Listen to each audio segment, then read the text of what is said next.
Welcome to our channel. Today we how to subscribe to Kickresume for optimizing LinkedIn resume uploads, full guide step by step clearly. To get started with subscribing to Kickresume, visit the official Kickresume website. Once you're on the home page, locate the plans or pricing section. Click on that section to explore the available subscription options. Review the features included in each plan to determine which one best suits your needs. You will then be prompted to create an account. Fill in the required information, including your email address and a secure password. Alternatively, you can sign up using a Google or Facebook account for quicker access. Once your account is created, you will receive a confirmation email.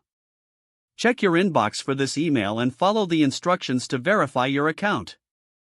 After verification, log in to your Kickresume account. Navigate to the dashboard where you can find various tools for resume creation.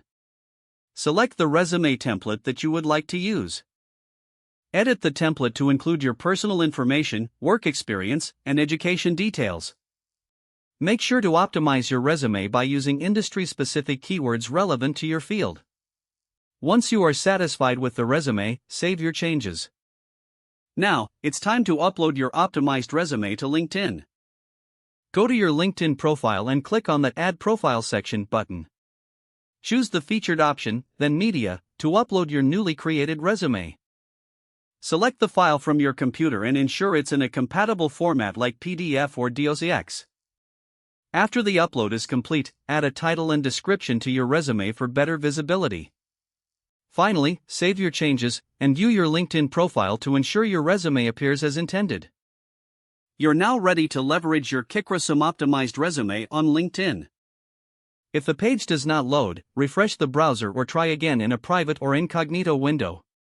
Make sure you are using the correct email address, then retype it carefully to avoid small typos. If your password is not accepted, use the reset option and create a new strong password you can remember. Check your spam folder for verification or security emails, then complete any requested confirmation steps. Enable two-factor authentication if available to improve account security and reduce unauthorized access risk. After signing in, review your profile details so your contact information and settings are accurate and current. Don't forget to like this video and subscribe to our channel for more step-by-step tech guides.